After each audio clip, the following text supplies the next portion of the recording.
আমার জীবনে ফিরে না আসো, আমার বাঁচাটা অসম্ভব হয়ে যাবে। আজকে বিগত 6 দিন ধরে একটা দানা খাই নাই, আল্লাহর কসম। দেখেন, নারী মানুষকে কখনো বিশ্বাস করতে নাই। ওনার মুখ থেকে যতটুকু শুনতে পারলাম, ওনার ওয়াইফ নাকি ওনার যা টাকা পয়সা ছিল সব কিছু নিয়ে চলে গেছে।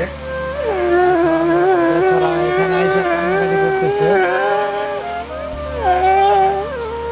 2টা বাচ্চা রাইখা চলে গেছে। চিন্তা প্রবাসী ভাই, আপনাদেরকে বলতেছি,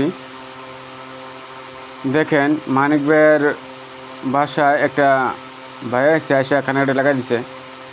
কিসের জন্য কানাডা করছেন সেটা দেখতে পারছেন, বুঝতে পারছেন। সে বাংলাদেশের থাইকা, হ্যাঁ, বউ চলে গেছে, টাকা পয়সা স্বর্ণ হনকে নিয়ে সব কিছু নিয়ে চলে গেছে। আপনার যে প্রবাসী পড়ে আছেন, আপনার যে বউ যে ইমানদার হয়ে পড়ে আছে, কতটুকু আপনার বিশ্বাস আছে? আপনার বিশ্বাস আছে আপনার বউ ইমানদার? বাংলাদেশের পুরুষদের বউ থাকে না ঠিক মতন, আর প্রবাসী বউদের ইমানদার হয়ে থাকবে, এটা কতটুকু বিশ্বাস?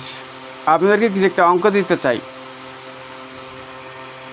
এই অঙ্কটা হলো, মনে করেন যে 2 লিটার পানি, 7 লিটার পানি, 3 লিটার পানি, 1 লিটার পানি বা হাফ লিটার পানি।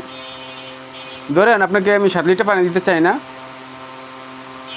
5 লিটার পানি দিতে চাই না, 2 লিটারও না, 3 লিটারও না, মাত্র হাফ লিটার পানি দিতে চাই। হাফ লিটার পানি আপনি এক হাতে কতক্ষণ ধরে রাখতে পারবেন? কতক্ষণ?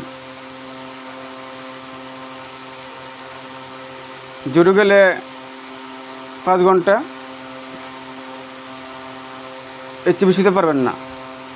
5 ঘন্টা আপনি এক হাতে পানি ধরে রাখার মতন, হাফ লিটার পানি ধরে রাখার মতন সম্ভব না। আর কোনো ভাই যদি পারেন যে হাফ লিটার পানি এক হাতে, ঠিক আছে, 5 ঘন্টা দৈরা দেখাতে পারবেন, দেখাতে পারবেন। যদি দেখাতে পারেন, তাহলে মনে করবেন যে আপনার বউ ইমানদার, 100% 100 আপনার বউ ইমানদার। আর যদি না রাখতে পারেন, তাহলে মনে করবেন যে আপনার বউ 12 বাতারি। কথাটা মাথায় রাখবেন।